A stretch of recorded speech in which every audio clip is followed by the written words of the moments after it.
बात हो पीछा कोयल हमारे छोड़ी बा कहे दिमाग बड़ चाहत हो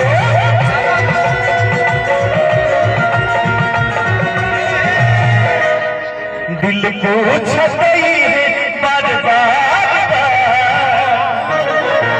कि अरे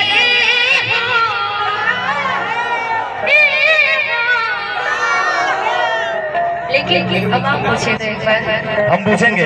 अरे देखिए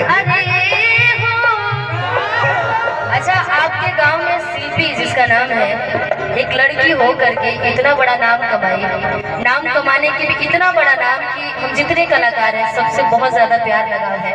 तो ये कलाकार का गांव है, शिल्पी का गांव है, रग रग में कलाकारी भरा होगा। तो जैसे मैं बोलूंगी वैसे आप ही बोलिएगा कि अरे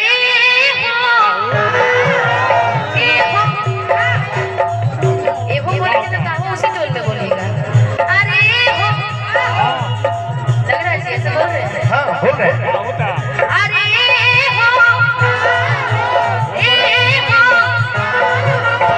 एक दिल मांगो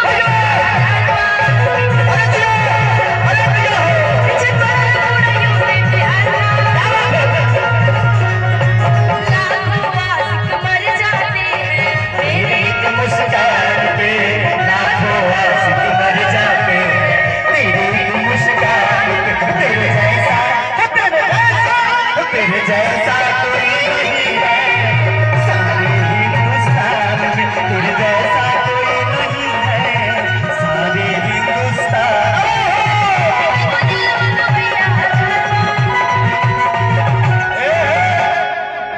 एक गाना के एक लाइन काट लेनी है, कहीं से कुछ लाइन दूसरा गाना में गाए, मैं और गाना आप सबके आशीर्वाद से हिट चलता कि मारे रखिया तो बाबू मर जाइबा मर जाइबा मर जाइबा। तने जोर पीछे हाँ हिलता ये हमारा चेहरा के लाइट से जर जाइबा जर जाइबा जर जाइबा। गाना ट्रेंडिंग मेरे को काफी आशीर्वाद प्यार दुलार मिले।